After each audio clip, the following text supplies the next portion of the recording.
everyone, welcome to another episode of Getting to the Bottom Line, where I'm your host, Stephanie Smith, owner of New Light Financial Solutions, where we help high earning entrepreneurs unlock more cash, profit, and peace of mind in their business. And on this show, where I'm always trying to put into perspective the different things that impact your revenue, profit, and cash flow.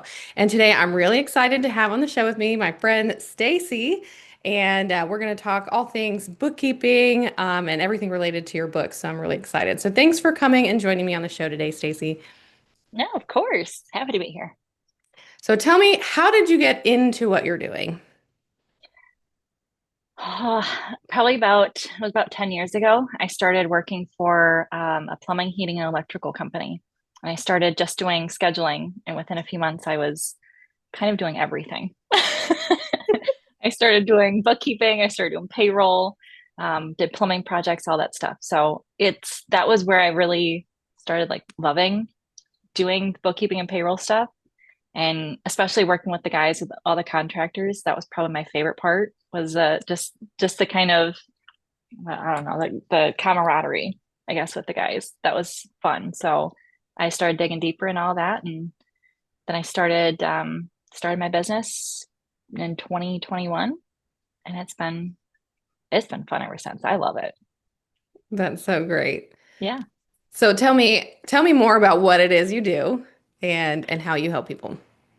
So I handle bookkeeping and payroll. This it's from For payroll, it's anything from just processing to full service payroll, where if they need help onboarding their employees, contractors, whatever they have, I do in and outs of payrolls. But bookkeeping, though, I handle like cleanups if you're months behind or years. Hell, if you're 3 years behind, like we dig into all of that. And otherwise, we can do like basic monthly bookkeeping, monthly maintenance, where we're going in daily, a couple times a week, whatever you need, just cleaning up your transactions, making sure that your chart of accounts is readable, making sure that you can understand your P&L.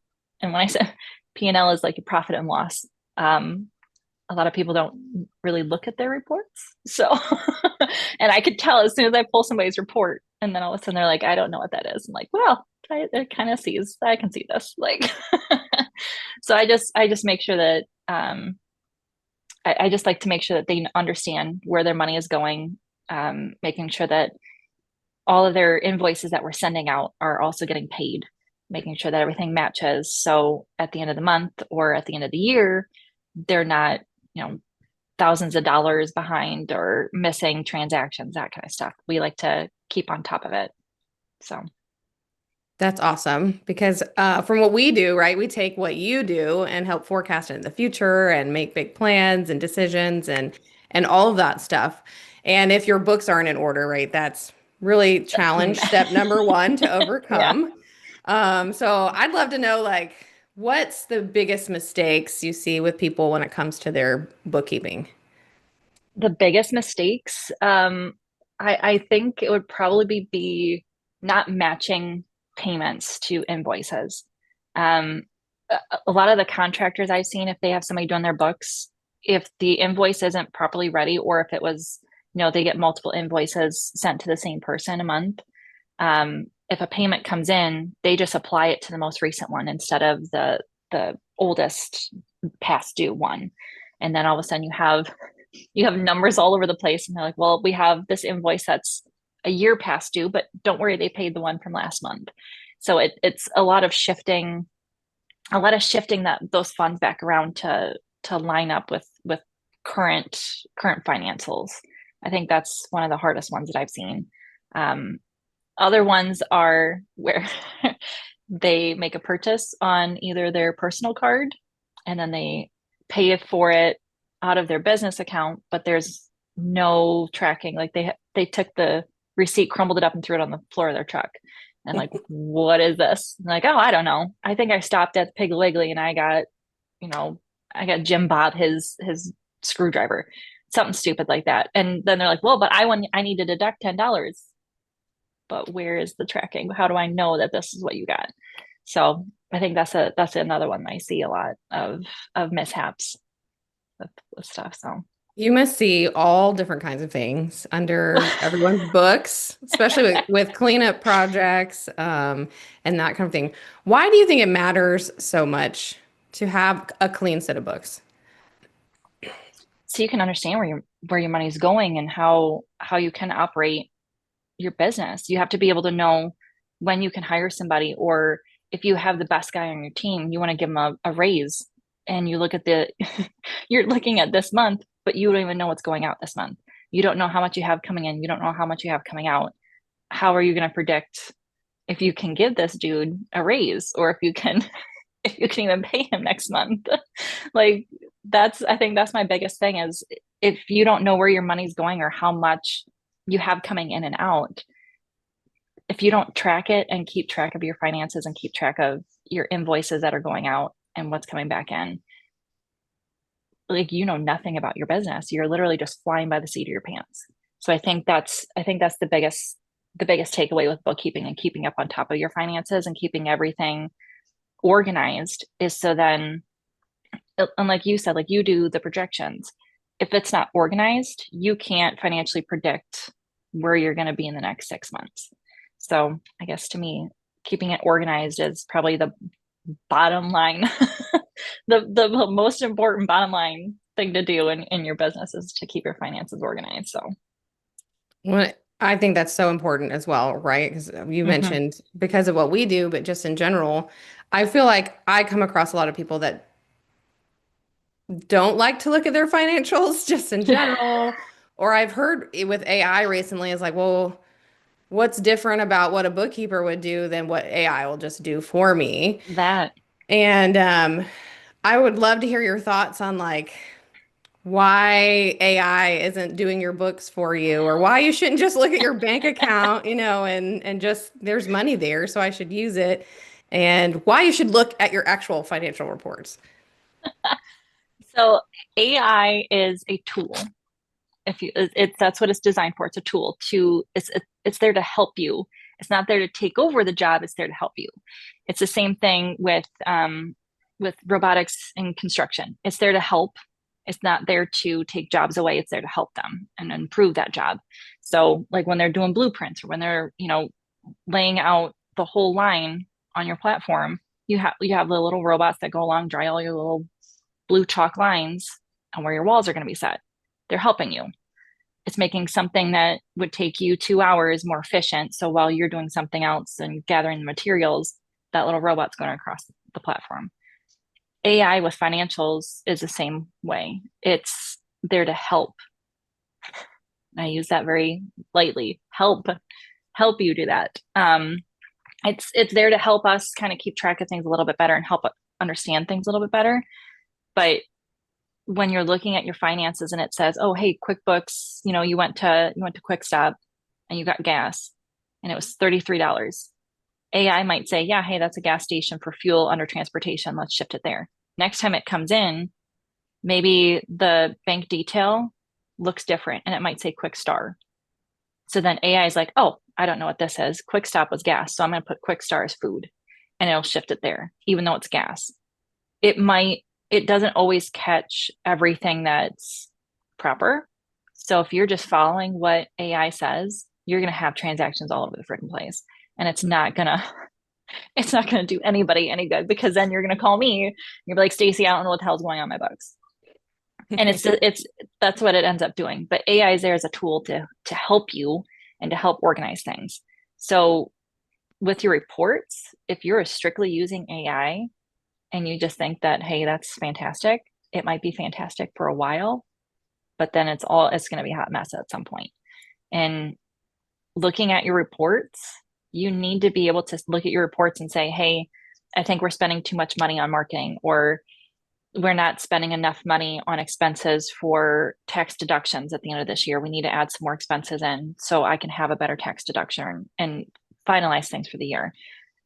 It's that kind of stuff. Or like if your guys have per diems, like when they go out on job sites and hey, you have $55 per day. If they're spending more than that, you have to be able to track that. You have to be able to see it on a report and track it properly. Otherwise, you can just say, "Oh, well, it's a free for all now. Everybody's going to be spending $100 a day." So looking at your reports and tracking things is like beyond, that's your bread and butter. You have to know what's going on. I love that. AI, for one, I agree, is definitely a tool to help us do our jobs better. But I Hmm. have seen myself in the accounting space that it is not ready to do the job for you. They're trying. They're really trying. And even what we see, I love what you're talking about too. I feel like looking at reports on our side, you should at least be able to gut check, like, hey, yeah, I have made this much money or I have spent this much money. And if it's all going into the wrong places or Yeah. stuff's getting categorized to a different report and not to get into nitty-gritty of things, then it really kind of changes the outlook of what's happening in your business. And it So does. you have to stay connected to see what's going on. Yeah. So I love that. And I think that's my biggest thing that I tell my guys, even like when they're out and they're like, "Oh yeah, I looked at it a couple weeks ago." And I say, "Define a couple weeks ago," because this is not a couple weeks. Like it's one of those things where you have to like just take a quick glance just to make sure that you're on the right path, that you're going to be able to keep the lights on this month, or make sure that you're going to be able to pay your dues this month. That's my that's my biggest thing. Yeah. And I know like from a impact to your bottom line, obviously knowing where stuff is one thing, but I'm sure you've seen instances where people were either overpaying for stuff or if your books are in order, you can save money somewhere. So I'd love to hear Mhm. about the cost savings if you're having a clean set of books. For cost saving wise, I think like we were talking about with reports, just going back to saying, hey, like we're spending too much on marketing. We need to cut back on marketing. I think we're in a decent spot. When your books are set up and lined up and you're clean, if you're last month you were bringing in $50,000 and this month you're now bringing in 100,000, and you say, awesome, I want to grow my team. You can look at your reports and be able to see how much money you have extra. And you can say, yep, hey, I can bring on another guy or girl for $30,000 a year, start now. You have that power. Looking at your reports and having clean financials gives you the power to make those financial decisions. So when I say I think everybody needs a bookkeeper, it doesn't have to be me, but if I think everybody needs a bookkeeper at some way, shape, or form that knows how to make sure that their finances are organized properly, so they can make those choices. They can choose whether they want to keep growing and hire somebody. Maybe they need to invest it. Maybe they need to buy a dump truck, or maybe their truck is from 1995 when they started the company and they need a new one. Like you have to be able to know where your finances are so you can grow. And having myself as a bookkeeper and even you as a CFO, those things, having those people with you or in your network, that's what we do. We help you have that clarity. We help you have that visualization of where your business is going and what your income is. So you're telling me that if I have money in the bank, I shouldn't just assume I can spend it. No, please don't. We're not a free for all. Please don't do that, because you don't know what's going out. If you don't know what's coming out this month, if you don't know, hey, I have $5,000 of bills yet to pay this month. If you don't know that, and you look at your bank account and you're like, look at, I have 6 grand here. I'm gonna go skydiving tomorrow. I'm gonna take my guys skydiving. You're gonna be shitting yourself in the hole because you have nothing left in your account to pay your dues at the end of the month. If you don't know where your money's going, you can't have fun stuff. You can't you can't go do skydiving. You can't go do fun things.